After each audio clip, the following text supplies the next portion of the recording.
కొండలో లావాని కిందకి పిలవకో. నీడై తిరుగుతుంటాడు, కనిపించడు.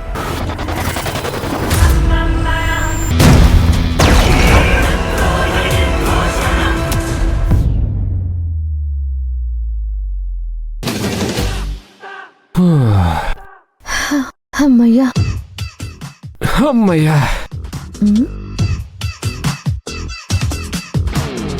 ఏంటి పక్కన సెటిల్ అయిపోయావు? వెళ్ళి దూరంగా కూర్చో. సరే మేడం.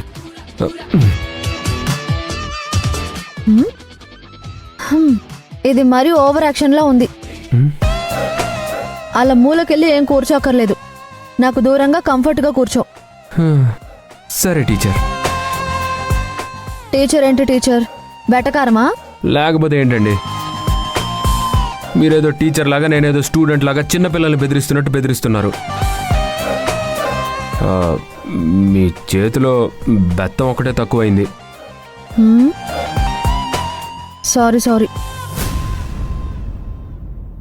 అయినా మీరు మాత్రం నేను మీతో వచ్చాను కాబట్టి చనువు తీసుకొని నాకంత క్లోజ్గా కూర్చోవచ్చా? అలా అయితే నేను కూడా సారీ. It's okay. ఇకపై అలా ఉండకండి. అలాగే మేడం.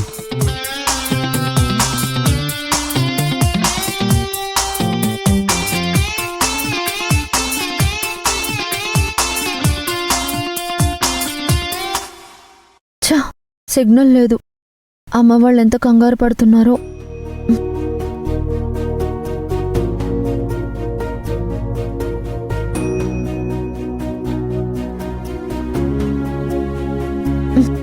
ఏంటి కన్నార్పకుండా నన్నే చూస్తున్నారు? నాకు మీలాగా ఫోన్తో కాలక్షేపం చేసే అలవాటు లేదు. ఎదురుగా మీరే కనిపిస్తున్నారు. మిమ్మల్ని చూడకుండా గోడల్ని చూడాలా? గోడల్నే చూస్తారో ఇంకేమైనా చూస్తారో మీ ఇష్టం. నన్ను మాత్రం చూడకండి. ఏ? మీరు అలా చూస్తుంటే నాకు ఇబ్బందిగా ఉంది. నా కళ్ళకి అందాన్ని ఆస్వాదించడం ఇష్టం. ఆరు బయటుంటే అందమైన చందమామను చూస్తాను. ఇలా లోపలుంటే కళ్ళెదురుగా ఉన్న ఈ అందమైన చందమామను చూస్తాను. ఏంటి ఫ్లర్ట్ చేస్తున్నారా? దీని ఫ్లర్టింగ్ అంటారా అండి? నాకైతే తెలీదండి. అబచ్చా, అసలే తమరు యుఎస్ నుంచి వచ్చారు. అక్కడన్ని రాజకార్యాలు వెలగబెట్టారో ఏంటో. అలాంటిదేం లేదు కానీ మా కాలేజ్ డేస్లో మా క్లాస్లో స్టెల్లా అనే అమ్మాయి ఉండేది. నిజంగా అమ్మాయి ఎంత అందంగా ఉండేదో తెలుసా? అమ్మాయి ఎక్కువగా వైట్ డ్రెస్ ప్రిఫర్ చేసేది. అసలే అందగత్తె. వైట్ డ్రెస్ వేసుకుంటే బా మెరిసిపోయేది.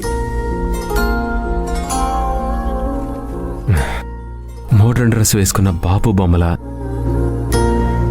ఎంగేజ్లో ఉన్న స్కార్లెట్ జాన్సన్ లా, ప్రిన్స్ ఆఫ్ వేల్స్ డయానాలా, ఇంకా చెప్పాలంటే చాలా చాలా. చాలింకా. ఏ మీ ముందు నేను ఇంకొక అమ్మాయిని పొగుడుతున్నానని జలసియా?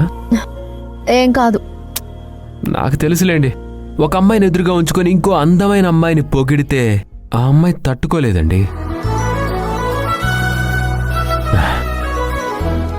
అయినా ఈ స్టెల్లా గురించి నేను చెప్పిందంతా ఒక అందమైన కట్టు కదా. మరెందుకు చెప్పారు? ఇద్దరే ఉన్నాం కదండి, ఏదో కాలక్షేపానికి చెప్పానంతే. అయినా పండు వెన్నెల్ని రాశిగా పోస్తే తయారైన శిల్పాన్ని వదిలేసి ఎవరినో ఎందుకు చూస్తాను చెప్పండి?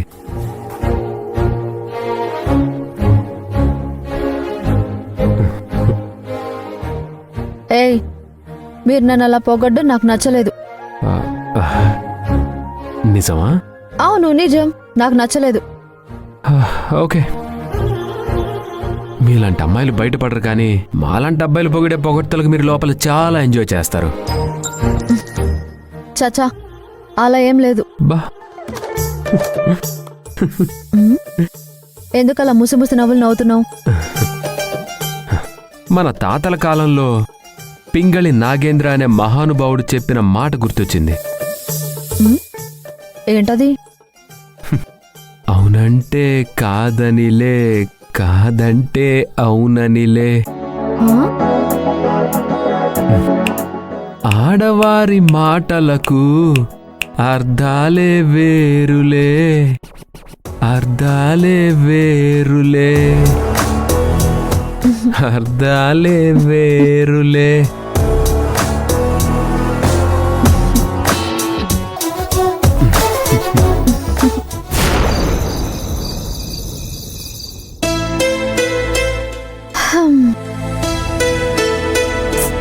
బాగా ఆకలేస్తుంది.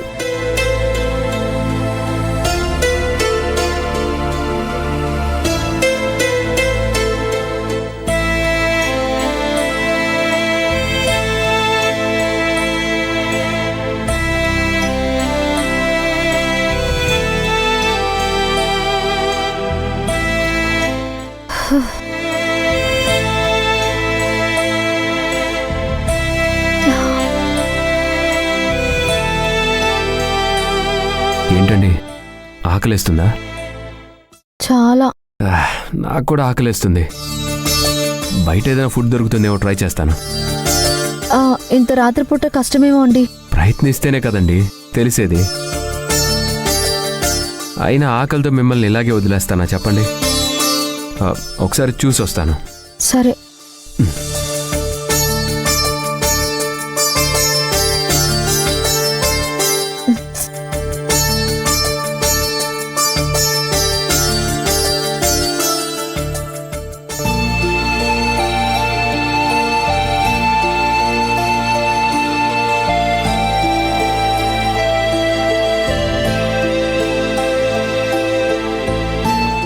ఏమండి, ఒక్క నిమిషం. ఏమైంది? ఏమైనా ఇబ్బందా? అలాంటిదేం లేదండి. ఆకలేస్తుంది. దగ్గరలో హోటల్స్ ఏమైనా ఉంటాయా? ఇది పల్లెటూరు అండి, ఇక్కడ అలాంటివి ఏవీ ఉండవు. అయినా ఇంత రాత్రిపూట ఏం దొరకవు. అలాగా, నేను పర్లేదు, అడ్జస్ట్ అయిపోతాను.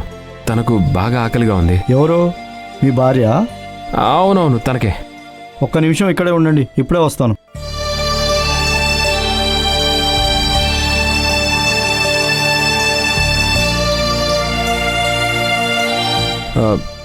వీటిని తింటారా?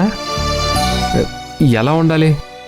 లోపల స్టవ్ కూడా లేదు కదా? ఇవి చిలకడ దుంపలండి, వీటిని వండక్కర్లేదు, కాల్చినా సరిపోతుంది. ఓ, అయినా వీటి గురించి తెలీదా? మీరు ఎక్కడి నుంచి వచ్చారు? నేను యుఎస్ నుంచి వచ్చాను. ఆ అమ్మాయిది ఈ దేశమేనా? అవును, ఇక్కడే, ఘంటసాల. అయితే ఆ అమ్మాయికి తీసుకెళ్ళివ్వండి, ఆవిడకి తెలుస్తుంది. Thank you. వెళ్ళండి.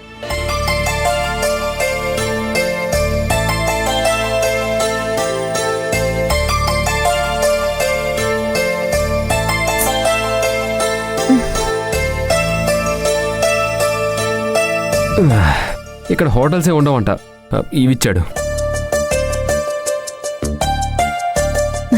వీటిని చిలకడ దుంపలు అంటారు. ఓ, వీటిని ఎలా తింటారో? బాగుంటాయి. మీరు ఒకసారి బయటకు రండి.